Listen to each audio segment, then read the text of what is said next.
जय हिंद दोस्तों, मैं एसपी सर आप सभी मित्रों का सदाशिव कोचिंग क्लासेस के यूट्यूब चैनल पर हार्दिक स्वागत करता हूं। दोस्तों DElEd BTC first semester mathematics section के अंतर्गत दोस्तों हमारे प्रैक्टिस से चल रहे हैं। अभी तक आप सभी भाई बंधुओं ने प्रैक्टिस सेट नंबर 7 तक का अध्ययन कर लिया है। यानी दोस्तों आज हमारा प्रैक्टिस सेट नंबर कौन सा होगा? 8।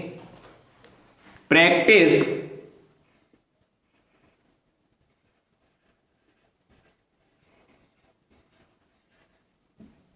सेट कौन सा दोस्तों? 8 नंबर।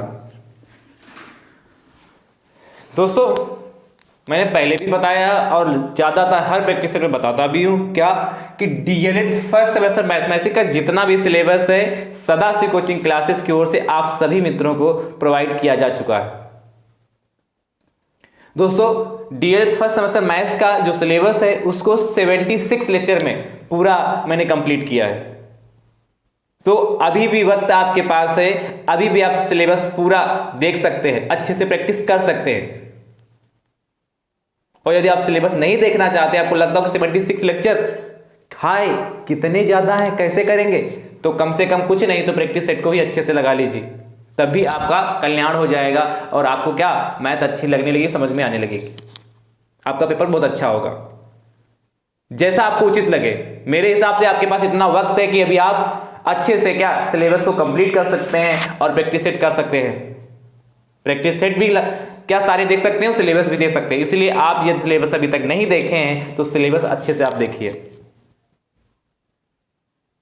दोस्तों यदि आप हमारे YouTube चैनल पर नए हैं तो आप हमारे YouTube चैनल को दोस्तों सब्सक्राइब जरूर कर लीजिए, बेल आइकन को जरूर प्रेस कर लीजिए, जिससे दोस्तों इसी प्रकार के वीडियो आप सभी भाई बंधुओं तक आसानी से पहुंचते रहें। दोस्तों यदि आप चाहते हैं कि प्रैक्टिस सेट जो मैंने अभी तक प्रोवाइड करा है सारे प्रैक्टिस सेट आपको सीरियल वाइज देखने को मिल जाए, तो दोस्तों मैंने इसके लिए प्लेलिस्ट बनाई है जिसका नाम है DElEd first semester maths practice set and model paper 2023। जैसे दोस्तों आप उस पर क्लिक करेंगे सारे वीडियोस वहां से सीरियल वाइज देखने को मिल जाएंगे। और दोस्तों आप हमारे टेलीग्राम चैनल से भी जुड़ जाइए जिसका लिंक मैं आपको डिस्क्रिप्शन बॉक्स में दे दूंगा। वहां से भी आपको क्या बहुत सारी जानकारी देखने को मिलेंगी और क्या आपके यदि कोई प्रश्न है, कोई डाउट है तो आप वहां से आसानी से पूछ सकते हैं। दोस्तों जब मैंने प्रैक्टिस से स्टार्ट किया था, नहीं स्टार्ट किया था उसके पहले से भी आपके में काफी जोश था। आप बार बार कह रहे थे सर प्रैक्टिस सेट कराइए, सर सिलेबस कंप्लीट हो जाने के बाद आप प्रैक्टिस सेट जरूर करा दीजिएगा, मुझे क्या प्रैक्टिस सेट की आवश्यकता है और सर जिससे क्या होगा हमारा रिवीजन हो जाएगा। और मुझे भी यही लगता है कि आप ये सिलेबस अच्छे से पढ़ चुके हैं तो प्रैक्टिस करना आपके लिए मस्ट रहेगा, अनिवार्य है, जिससे क्या होगा आपका रिवीजन हो जाएगा। दोस्तों जैसा मैंने शुरुआत में देखा कि आपको प्रैक्टिस से जब मैंने स्टार्ट किए प्रैक्टिस नंबर 1 कराया, इसी प्रकार अभी तक कितने प्रैक्टिस सेट कराए। शुरुआत में तो आप सभी भाई बंधु का जोश बहुत हाई लेवल पे था। जैसे मैंने प्रैक्टिस सेट कराया आपने अच्छे से 1 2 3 4 प्रैक्टिस सेट बहुत अच्छे से देखे, फिर धीरे धीरे आपका जोश ठंडा होने लगा और आप क्या प्रैक्टिस सेट क्या अब देखते भी हैं तो बहुत कम कि ये तो हमको क्वेश्चन आते हैं, इनको हम क्या करेंगे लगा के, तो बहुत आसान, यही तो सारा सिलेबस में कराए थे। मन में ये भावना चल रही होगी ना। भले आपको वह प्रश्न आता है फिर भी उसको एक बार रफ पे लगाने से क्या दिक्कत है। क्वेश्चन नहीं नोट कर पा रहे हैं, नहीं करना चाहते हैं तो क्वेश्चन को बोर्ड से पढ़ लिया, उसके बाद क्या उसका सलूशन ही कॉपी पे कर लिया अपने आप से। तो इससे ये रहेगी आपके में हैबिट एक डेवलप हो जाएगी, क्वेश्चन को देख के आप उसका उत्तर कर सकते हैं। और पढ़ाई ऐसी है दोस्तों, मैथ ऐसा है कि आप यदि प्रैक्टिस नहीं करेंगे तो कुछ नहीं कर पाएंगे। यदि मैं आपके लिए लगातार आगे प्रैक्टिस प्रोवाइड करा रहा हूं, प्रैक्टिस सेट ला रहा हूं, तो आपकी भी जिम्मेदारी बनती कि आप अच्छे से प्रैक्टिस सेट करें, अच्छे से सारे क्वेश्चन को सॉल्व करें। अब मुझे देखने से लग रहा है, आपकी संख्या के आधार पर लग रहा है कि आप क्या धीरे धीरे क्या आप संख्या आपकी डाउन होने लगी, इसलिए इस संख्या को डाउन मत करिए और प्रैक्टिस सेट करते रहिए जब तक मैं आपको प्रोवाइड करा रहा हूं। मुझे लगेगा जब कि आपका लगभग आपकी मतलब भर की प्रैक्टिस हो गई है तब दोस्तों मैं आपको क्या उसके बाद मॉडल पेपर प्रोवाइड करा दूंगा। तो इसलिए आप प्रैक्टिस करते रहिए दोस्तों। और यदि नहीं चाहते हो तो दोस्तों मैंने इतने क्या 7 प्रैक्टिस सेट कराई रहे, आज 8वां प्रैक्टिस सेट है, बहुत हो गए। बंद भी कर सकते हैं कि नहीं, मॉडल पेपर खाली प्रोवाइड करा दें। तो जैसा देखिए, मैं इसलिए आपको कह रहा हूं, भले आपको लग रहा हो कि सर आप बार बार हमसे कह रहे हैं मुझे नहीं पता, क्या आपको तो सब कुछ पता है, बट मैथ को ये सीखना है, अच्छे से जानना है और आगे बच्चों को अच्छे से पढ़ाना है। अच्छे का मतलब समझ रहे हैं, भले अच्छे शब्द बहुत छोटा है लेकिन इसका मतलब बहुत बड़ा है। यदि अच्छे से सिखाना है बच्चों को, अच्छे से पढ़ाना है और अच्छे से खुद को सीखना है, अपने नॉलेज को बरकरार रखना है, तो प्रैक्टिस तो भैया करनी पड़ेगी। क्योंकि कोई चीज खराब नहीं जाती, यदि आप पढ़ाई कर लेंगे, आप सीख लेंगे, तो एग्जाम में वो आए या ना आए, आपका दिमाग का डेवलपमेंट तो होगा, दिमाग का विकास तो होगा, है कि नहीं। इसलिए हर चीज को सीखना बहुत जरूरी है। तो मुझे उम्मीद है आपको कुछ बात समझ में आई होगी और आपको क्या करेंगे, लगातार प्रैक्टिस करेंगे और वीडियो को शेयर भी करेंगे। मुझे उम्मीद है कि वीडियो को शेयर भी करते रहे, जिससे कि आपके अदर भाई बंधु भी देखते रहें। जो कभी कभी भटक जाते हैं कि एक दो देखे प्रैक्टिस, ज्यादातर यही होता है, एक दो अच्छा ये क्या है, बहुत आसान प्रश्न है, इनको क्या करेंगे लगा के, एक दो देख लिए बस बहुत हो गया। शुरुआत में तो बड़ा हाई जोश होता है, लेकिन जब धीरे धीरे क्या समय गुजरता जाता है, बस अरे ये तो लगा लेंगे। तो ये अरे वाली बात को छोड़िए और उठ जाइए, जाग जाइए और अपने क्या लक्ष्य की ओर अग्रसर रहिए। और वो तभी संभव होगा जब लगातार आप हर चीज को सीखेंगे, रेगुलर करेंगे। एक दिन नहीं कि सोचा कि एक दिन 10 प्रैक्टिस से देख डाले और फिर 10 दिन के लिए बंद कर दिया, कुछ नहीं देखा, वही चल छैया वाले सुन रहे हैं। तो यदि चल छैया के चक्कर में रहोगे तो चल छैया ही होगा। तो इसीलिए दोस्तों, भले आपको अब समझाने वाले आप सबको क्या समझाया जा सकता है, क्योंकि आप एक समाज के भावी शिक्षक बनने वाले हैं। फिर भी दोस्तों मैं प्रयास कर रहा हूं आप सभी भाई बंधु को समझाने का कि आप थोड़ा समझिए, ठीक है। चलिए प्रश्न दोस्तों स्टार्ट करते हैं। प्रैक्टिस सेट नंबर 8 का क्वेश्चन नंबर पहला दोस्तों देखते हैं। और इस बात को दोस्तों आप अन्यथा मत लीजिएगा कि सर आप अपना काम कर रहे हैं, हम तो अपना कर रहे हैं, हम इतने समझदार हो चुके हैं। हाँ मुझे पता है कि आप सब समझदार हो चुके हैं, फिर भी मेरा दायित्व है आपको चेताना, आपको बताना कि कहीं आप रास्ते से भटक ना जाएं, ठीक है। चलिए दोस्तों, कहता है 7mn plus 8m square plus 6n square minus का 10mn प्लस का mn प्लस का 4m स्क्वायर माइनस का 2n स्क्वायर प्लस 12 माइनस का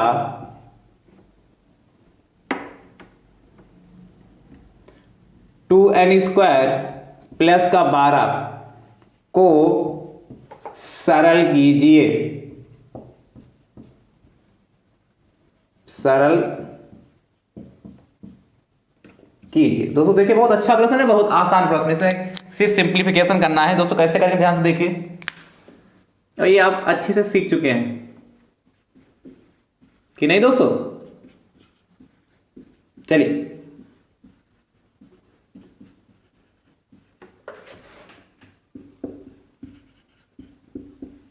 ठीक, मैंने प्रश्न को अच्छे से नोट कर लिया। अब दोस्तों आप सभी भाई बंधुओं को पता है कि सजातीय टर्म को एक साथ में रखना होता है। सजातीय पदों को जो है एक साथ में रखेंगे, ठीक है दोस्तों ध्यान समझिए। तो सजातीय पद हमारे होमोजीनियस टर्म कौन कौन से दोस्तों ध्यान से देखिए। यहां पर देखिए 7mn है और कहीं mn है, यहां पर देखिए 10mn है और mn है। आपको क्या जो अचर होते हैं, अचर को अचर के साथ रखना और चर को चर के साथ में रखना। तो यहां देखिए चर क्या mn है, तो mn यहां भी दिख रहा है आपको, mn यहां भी दिख रहा है, mn यहां भी दिख रहा है। तो इन तीनों टर्मों को एक साथ में रख लेते हैं। दोस्तों ध्यान से देखिए, क्या 7mn माइनस का 10mn और प्लस का mn, ये तीनों टर्म दोस्तों एक साथ में आ गए। उसके बाद दोस्तों ध्यान से देखिए, अब उसके बाद आपको दिख रहा है 8m² और प्लस का 4m², इनको एक साथ में कर लेते हैं। तो प्लस का 8m² प्लस का 4m²। उसके बाद दोस्तों देखते हैं 6n² है, तो क्या n² कहीं और दिख रहा है? हाँ दोस्तों, एक n² इधर यहां पे है और एक n² यहां पर है, दो जगह n² है ना, इसलिए n² 6x पूरे को लेकर चलते हैं, चिन्ह के साथ उसको लेकर चलते हैं, इसलिए 6n² और माइनस का 2n² एक साथ में कर लिया। उसके बाद दोस्तों क्या बचा है, ध्यान से देखिए, सिर्फ लास्ट में 12 हमारे पास बचता है, तो 12 को भी नोट कर लिया। देखिए सारे टर्म आ चुके हैं, ऊपर देखिए 1 2 3 4 5 6 7 8 टर्म ऊपर है, तो नीचे देखो दोस्तों 8 टर्म ही होंगे, सिर्फ क्या उनका क्रम इधर से उधर हो चुका है। 1 2 3 4 5 6 7 8 है कि नहीं। अब सॉल्व कर लेते हैं। तो दोस्तों ध्यान से देखिए, इन 3 टर्म को, इन दो को सॉल्व कर लेते हैं, है कि नहीं। ये तो सजाती है, जिनके नीचे हमने अंडरलाइन कर दी वो सजाती है कि नहीं सजाती हैं। तो दोस्तों सॉल्व कर लेते हैं। ध्यान से देखिए, 7mn और यहां से mn, आपको पता है 7mn के पहले प्लस लगा है और इधर भी mn के पहले प्लस लगा, तो 7mn और प्लस 1mn कितना 8mn हो गया, 8mn हो गया।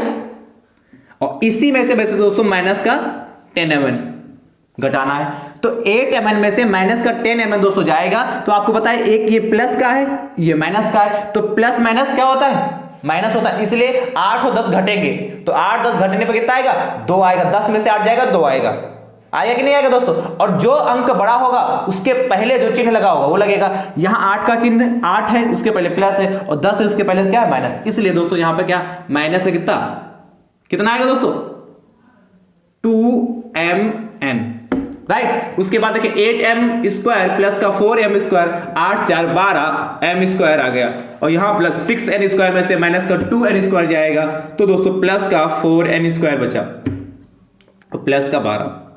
ये दोस्तों हमारा आंसर आ चुका है। इस तरीके से लिख सकते हैं, चाहे तो थोड़ा फेरबदल और कर सकते हैं, स्क्वायर वाले पहले लिख लीजिए, क्या 12m² प्लस का 4n² माइनस का 2mn प्लस का 12, इस तरीके से लिख लीजिए। या कॉमन भी दोस्तों यहां से 2 मिल सकता है, आप कॉमन भी लेके लिख सकते हैं, या दोस्तों यहीं पे छोड़ दीजिए। कॉमन लेना चाहिए, इसमें से क्या 2 कॉमन मिल सकता है, फिर कॉमन लेके फिर लिख दीजिए, क्योंकि सरल करना है तो ऐसा इतना बहुत है, इतना करके आप छोड़ देंगे, आपका जितने 90 नंबर का आएगा वैसे एक नंबर में ऐसा प्रश्न पूछा जाता है आपसे, कर लेंगे ना, बहुत आसान है। चलिए नोट कर लीजिए फटाफट। अगला दोस्तों प्रश्न देखते हैं, कहता है प्रश्न संख्या सेकेंड,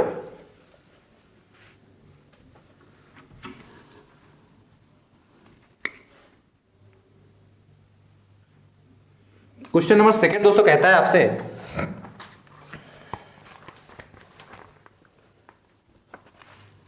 कोण ए एवं बी, कोण ए एवं कोण बी कोटि पूरक कोण है। बी का मान 40 डिग्री है, तो ए का मान बताइए। कोटि पूरक कोण है, बी का मान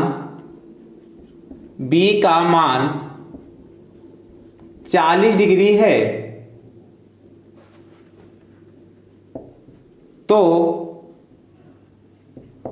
कोण ए का मान, चाहे तो कोण यहां लगाए, कोण बी का मान 40 डिग्री है, तो कोण ए का मान बताइए। अच्छा दोस्तों, मैं ये अंडरलाइन खींचता हूं जस्ट समझाने के लिए खींचता, आपको नहीं खींचनी है, ठीक है।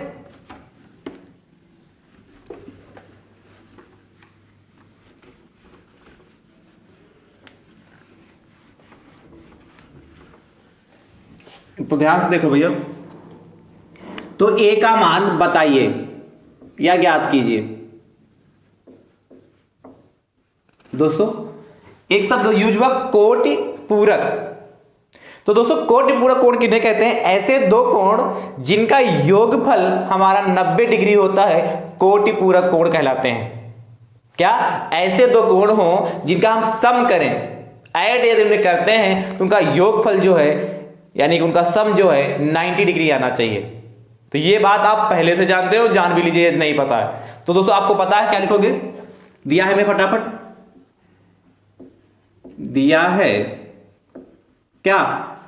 कोण बी बराबर 40 डिग्री और आपसे पूछा क्या? कोण ए इक्वल टू क्वेश्चन में लिखोगे चूंकि दो कोटि पूरक कोण का योगफल 90 डिग्री होता है,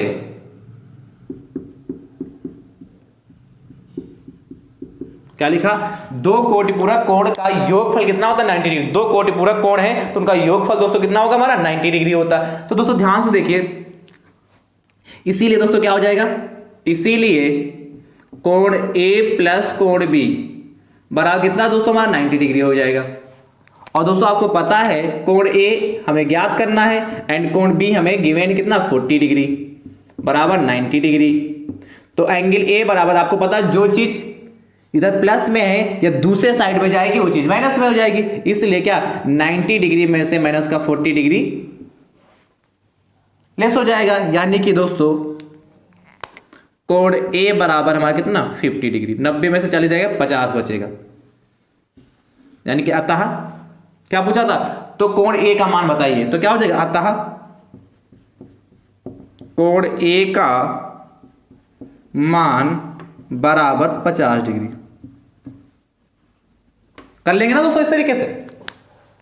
तो दोस्तों जब भी आपसे कोटि पूरक के बारे में चर्चा करें, कोई भी कोण दे दे, एक कोण दे दे, दूसरा कोण आपको ज्ञात करना हो, तो दोस्तों आपको पता है दो कोटि पूरक कोणों का योगफल कितना होगा? जो कोटि पूरक कोण होते हैं, दो कोटि पूरक जो कोटि पूरक कोण होते हैं उनका योगफल हमारा कितना होता? 90 डिग्री होता। फटाफट सम करके फटाफट निकाल लेंगे। चलिए एक प्रश्न दोस्तों आपको होमवर्क के लिए देता हूं, ध्यान से दोस्तों देखिएगा। प्रश्न संख्या 3 कहता है कोण ए एवं कोण बी कोटि पूरक कोण है। कोण ए का मान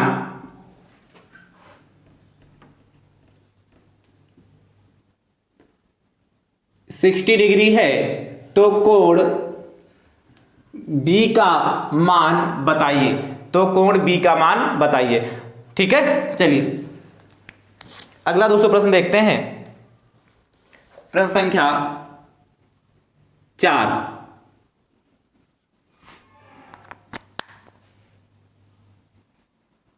कहता है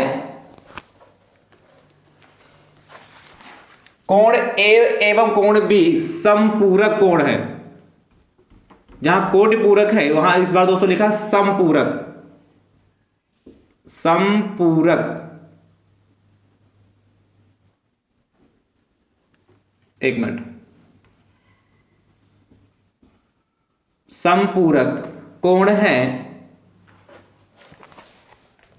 कहता है यदि b का मान 80 डिग्री है, यदि कोण b का मान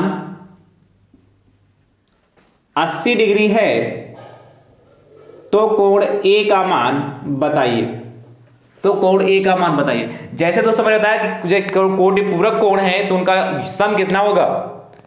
कोटि पूरक कोणों का सम दोस्तों जो होता है वह 90 डिग्री होता है। उसी प्रकार दोस्तों हमारे जो समपूरक कोण होते हैं उनका योगफल दोस्तों हमारा 180 डिग्री होता है, 180 डिग्री होता है।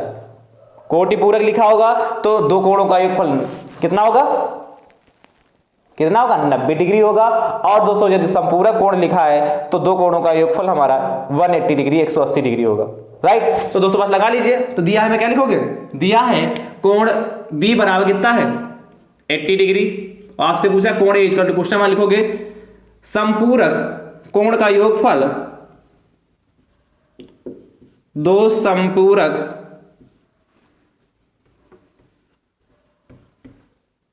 चूंकि दो सम पूरा कोण का योगफल 180 डिग्री होता है, 180 डिग्री होता है।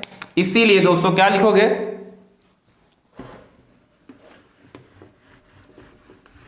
इसीलिए क्या कोण ए प्लस कोण बी वाला 90 के समय कितना हो जाएगा 180 डिग्री, 180 डिग्री। तो दोस्तों कोण ए कितना हमारा नहीं पता, याद करना कोण बी कितना 80 डिग्री है बराबर 180 डिग्री।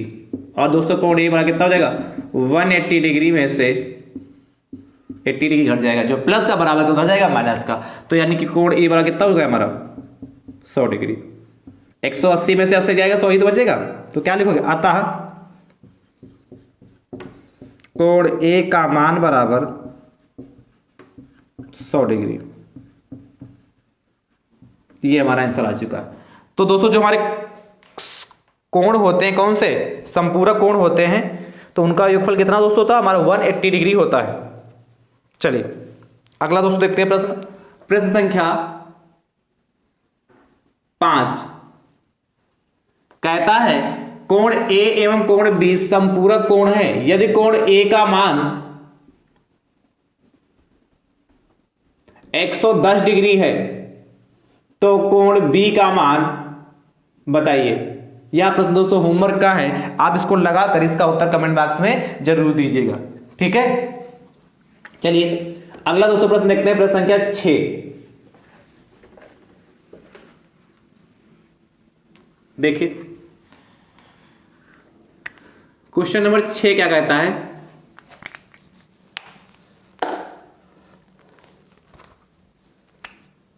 बहुत प्यारा सा क्वेश्चन दोस्तों ले रहा हूं।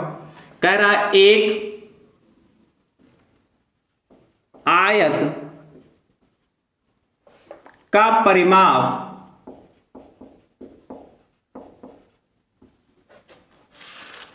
80 सेंटीमीटर है। आगे दोस्तों आपसे कहता है इसकी एक भुजा 30 सेंटीमीटर है, इसकी एक भुजा 30 सेंटीमीटर है,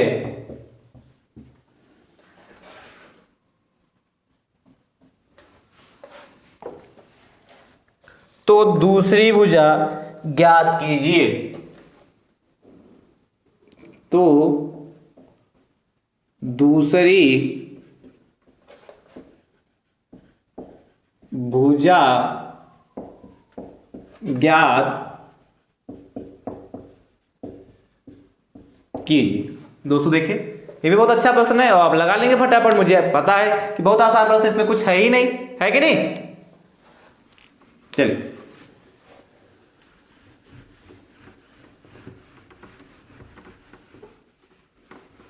क्या दिया है दोस्तों, इसमें कह रहा है एक आयत का परिमाप 80 सेंटीमीटर है, उसकी एक भुजा दे रखी है, दूसरी भुजा में ज्ञात करना है। तो दोस्तों आपको पता है क्या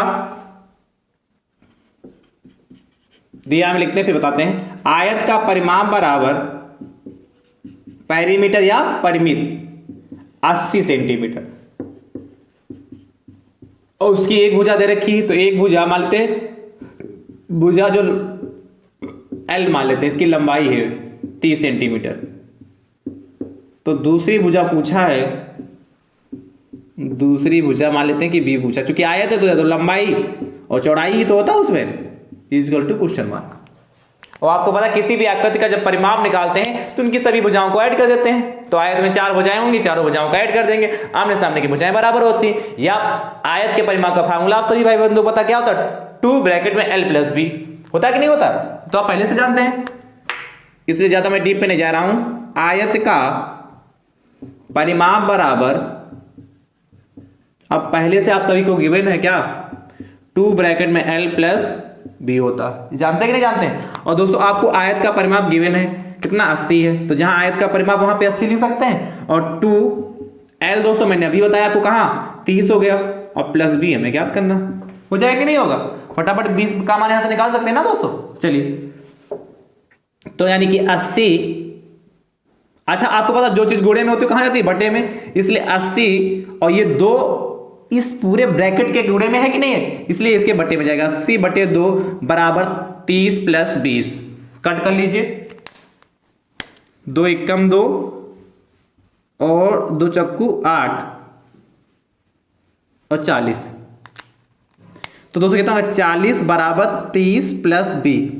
अब आपको पता है b को उधर रखना, 30 को उधर उठा लो, तो 40 - 30 बराबर b, यानी कि 40 में से 30 जाएगा, 10 बराबर b, या b बराबर 10। और ये कैसा है, काहे में आएगा, सेंटीमीटर में, क्योंकि परिमाप हमारा किस में था, सेंटीमीटर में। तो का b का मान दोस्तों हमारा 10 सेंटीमीटर आएगा। तो क्या लिखोगे, इसी के आगे लिखना अतः, क्या पूछा था, तो दूसरी भुजा ज्ञात कीजिए कि किसकी, तो दूसरी आयत की ना, अतः आयत की दूसरी भुजा, दूसरी भुजा बराबर दोस्तों कितनी होगी, 10 सेंटीमीटर। और ये दोस्तों हमारा आंसर आ चुका, ब्रैकेट में बंद कर लीजिए। है आसान कि नहीं आसान, कर लेंगे ना ऐसा प्रश्न। अब मैंने काफी प्रैक्टिस पे करा दिया है। चलिए दोस्तों अगला दोस्तों देखते हैं, अगला प्रश्न।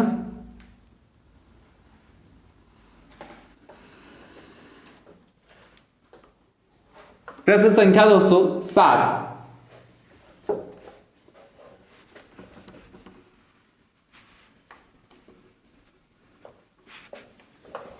क्वेश्चन नंबर दोस्तों 7 देखते तो इसको नोट कर लीजिए।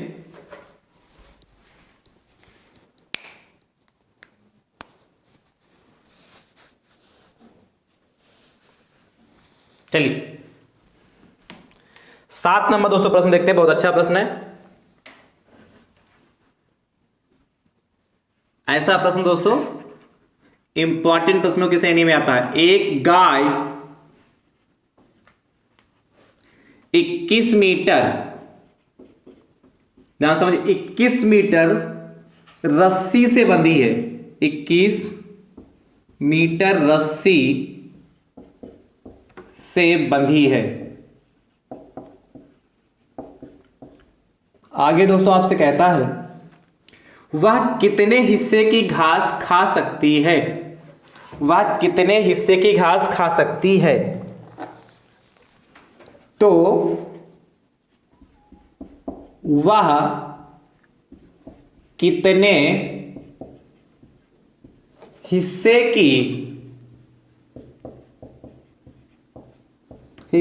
की घास खा सकती है, घास खा सकती है। मोस्ट इंपॉर्टेंट प्रश्न दोस्तों है, बहुत अच्छा पेपर बनाने का प्रयास करेगा दोस्तों। तो इस टाइप के प्रश्न आपके पेपर में डालने का प्रयास करता है। तो ध्यान से देखिए, बहुत अच्छा प्रश्न है, इसको रब करूं। चलिए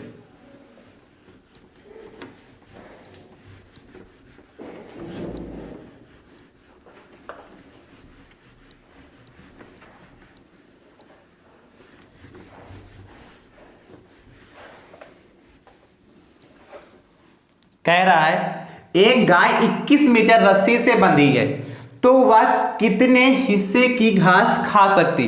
दोस्तों ध्यान से फिगर से समझिए, क्या फिगर से समझिए। ये मान लेते हैं गाय का खूंटा है, क्या है, गाय का खूंटा है, और यह हमारी 21 मीटर लंबी रस्सी है। कितनी, 21 मीटर लंबी रस्सी है। और यहां पर दोस्तों हमारी गाय है। यहां पर दोस्तों हमने थोड़ा डार्क जो कर दिया, ये वाला बड़ा बिंदु बना दी, यहां पर गाय। क्या किया, मान लेते हैं ये ओ बिंदु है जहां पर हमारा खूंटा गाड़ा है, और एक ए बिंदु है जहां पर गाय हमारी इतनी लंबी रस्सी की गाय वहां तक पहुंच सकती। ध्यान समझिएगा, बहुत अच्छा प्रश्न है ये। क्या, एक खूंटा गाड़ा है, खूंटा जानते हैं ना, जिससे गाय बांधी गई है, उसको क्या बोलते हैं, खूंटा। हमारे यहां तो भाई खूंटा ही बोलते हैं, आपके यहाँ क्या बोलते हैं बताइए कमेंट बॉक्स में, ठीक है। तो एक जिस जगह से गाय बांधी गई है वो मान लेते हैं कि एक बिंदु ओ है, वहां से गाय बांधी गई, और गाय अपनी रस्सी को खींचती है और घास चरने का प्रयास करती है। तो जितनी लंबी रस्सी होगी वहीं तक तो गाय जा सकती है। तो गाय की जो गाय की रस्सी की लंबाई थी जिससे गाय बांधी गई है वो 21 मीटर है, तो वो 21 मीटर तक जा सकती। तो रस्सी यहां से ओ से चली और ए तक पहुंची, रस्सी उसकी समाप्त, यानी कि यहीं तक घास वो चल सकती।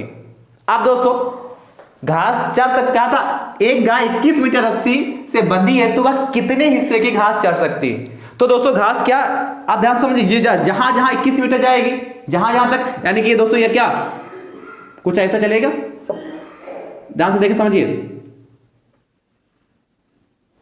भाई 21 मीटर रस्सी है तो ये यहां से चलेगी ऐसे घूमते घूमते घूमते घूमते घूमते जितना एरिया बन गया, ये कैसा क्या बन गया दोस्तों, एक हमारा वृत्त बन गया कि नहीं बन गया, यानी कि इस वृत्त के बराबर, ध्यान समझिए, यानी कि इस वृत्त के बराबर जितना मैंने वृत्त बनाया इतनी घास गाय खा सकती है, क्योंकि गाय के पास क्या 21 मीटर लंबी रस्सी, तो ये घूम घूम के चारों तरफ नाच नाच के चारों तरफ क्या इतनी घास खा लेगी। यानी कि आपसे जो क्वेश्चन पूछा, क्या पूछा है, तो वह कितने हिस्से की घास खा सकती। तो दोस्तों आप कमेंट क्या बताओगे, कमेंट बॉक्स में बताइए कितने हिस्से घास खा सकेगी, वृत्त के क्षेत्रफल के बराबर, क्योंकि दोस्तों जो वह रस्सी है वह जो गाय के गले में रस्सी बंधी है वो क्या वृत्त की त्रिज्या का काम करेगी। किसका काम करेगी दोस्तों, वृत्त की त्रिज्या। बहुत अच्छा प्रश्न दोस्तों, और मुझे उम्मीद आपके समझ में आ चुका होगा। तो दोस्तों ध्यान समझिए, दिया है दोस्तों, क्या लिखोगे, वृत्त की त्रिज्या, अभी मैं आपको बता रहा हूं क्या, वृत्त की त्रिज्या R बराबर 21 मीटर। दोस्तों मैंने वृत्त की त्रिज्या इसलिए लिखा क्योंकि वृत्त की क्या, वृत्त के क्षेत्रफल के बराबर ही घास खा सकती है। तो दोस्तों क्या पूछा था, तो वह कितने हिस्से की घास खा सकती है, लिखो गाय घास खा सकती है बराबर, तो वह कितने हिस्से की घास खा, लिखा खा का घास खा सकती है, तो लिखो गाय घास खा सकती है बराबर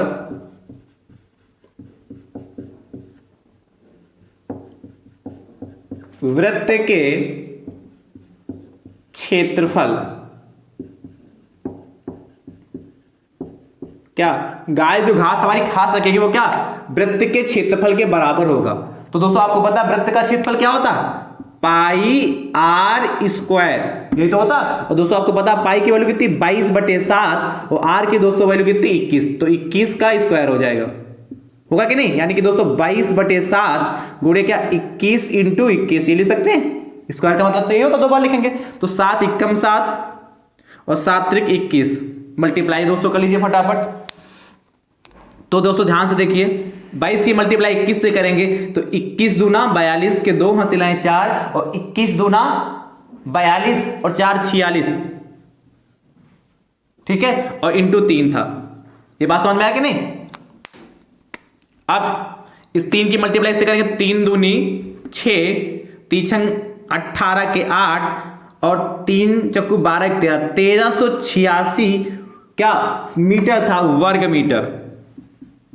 मीटर या मीटर स्क्वायर। अतः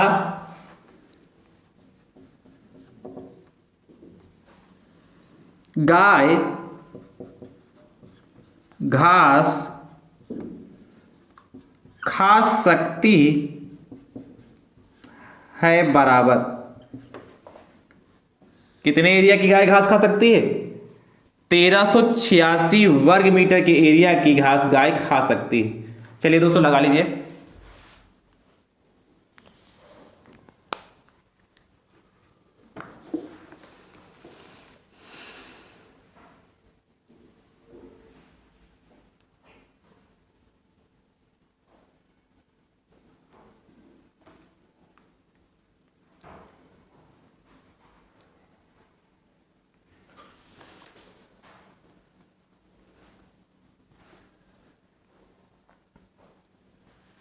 हो गया दोस्तों। चलिए मुझे उम्मीद है आपने इसको कर लिया होगा, कर लीजिए फटाफट। चलिए एक प्रश्न दोस्तों आपको और दे रहा हूं,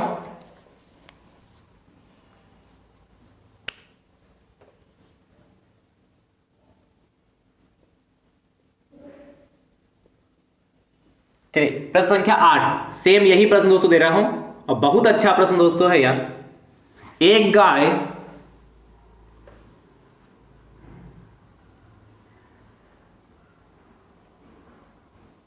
28 मीटर रस्सी से बंधी है तो वह कितने हिस्से की घास खा सकती है।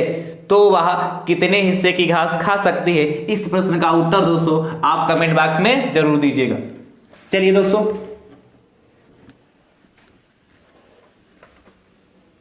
प्रश्न संख्या दोस्तों 9 की चर्चा करते हैं।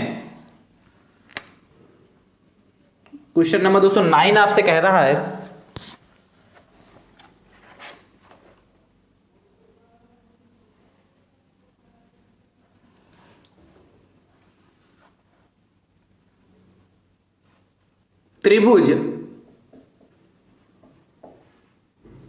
त्रिभुज में शीर्ष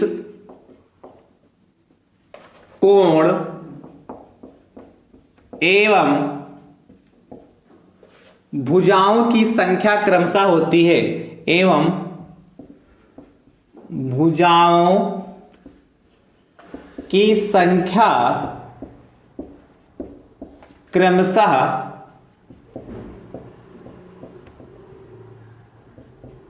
होती है। यह दोस्तों हमारा वस्तुनिष्ठ प्रश्न है, ऑब्जेक्टिव प्रश्न है दोस्तों, ध्यान से देखिए, इसको रब कर रहा हूं।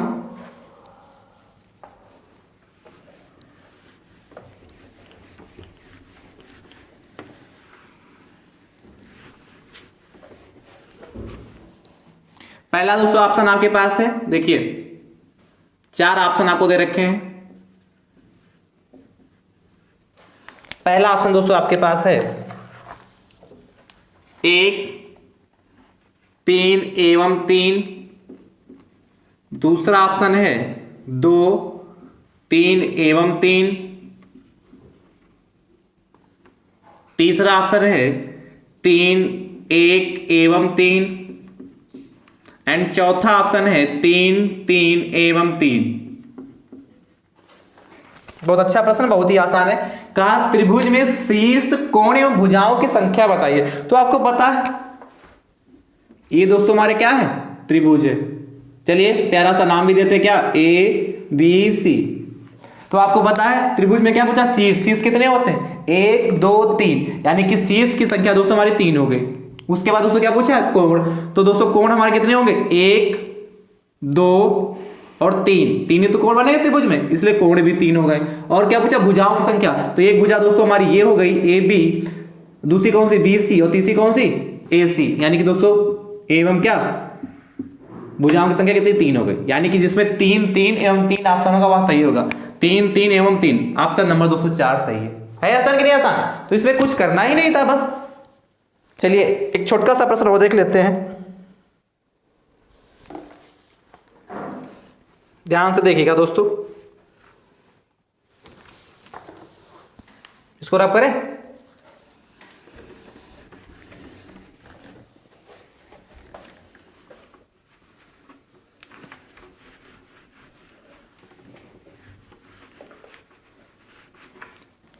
प्रश्न संख्या 10, निम्न लिखित में पूर्ण संख्या है,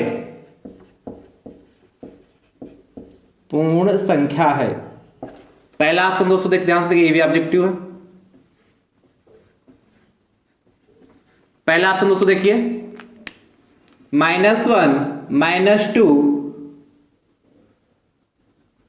-3 और 0 निम्नलिखित में से पूर्ण संख्या है। -1, -2, -3 और 0। ठीक दोस्तों, इसमें से पूछा निम्नलिखित में से पूर्ण संख्या है, तो दोस्तों कौन सा होगा? आपको पता है पूर्ण संख्या क्या होता है, सभी प्राकृतिक संख्याओं सहित, क्या प्राकृतिक संख्या है और उसके साथ शून्य सम्मिलित हो, तो शून्य सहित सभी प्राकृतिक संख्याओं को पूर्ण संख्या कहते हैं। यानी कि दोस्तों हमारा ऑप्शन नंबर कौन सा सही होगा, चौथा सही हो जाएगा। ठीक है, लिख लीजिए फटाफट दोस्तों। तो मुझे उम्मीद है क्वेश्चन बहुत अच्छा। प्रश्न संख्या दोस्तों 11 देख लीजिए एक और, निम्नलिखित में से पूर्ण संख्या नहीं है। ध्यान दीजिए, निम्नलिखित में से पूर्ण संख्या और नहीं है। पहला ऑप्शन दोस्तों ध्यान से देखिए, +1, दूसरा 2, तीसरा -3। एक मिनट, पहला 1, -1, 2 और 3। आपसे पूछा निम्नलिखित में पूर्ण संख्या नहीं है, ध्यान दीजिएगा जब भी नहीं मिलता इस पे विशेष ध्यान देना। ये नहीं निम्नलिखित में से पूर्ण संख्या है फटाक से 1 को टिक कर दिया, ठीक है। तो इस बात को विशेष का ध्यान देना, निम्नलिखित में से पूर्ण संख्या नहीं पूछा है, इसलिए दोस्तों क्या -1 हमारा जो है पूर्ण संख्या नहीं होता, क्योंकि पूर्ण संख्या दोस्तों 0 से लगाकर 1 2 3 एंड सो ऑन कहां तक, इन्फिनिटी तक होती है। शून्य सहित सभी प्राकृतिक संख्याएं पूर्ण संख्या कहलाती है, होल नंबर्स कहलाते हैं। तो दोस्तों आज की क्लास आप सभी भाई बंधु को कैसी लगी कमेंट बॉक्स में उत्तर जरूर दीजिएगा, और जो मैंने प्रश्न पूछे हैं उनका भी उत्तर दोस्तों जरूर दीजिएगा, ठीक है। आपके उत्तर बताते हैं कि आप सभी भाई बंधु कितना सक्रिय हैं, ठीक है। थैंक यू सो मच दोस्तों, राधे राधे दोस्तों।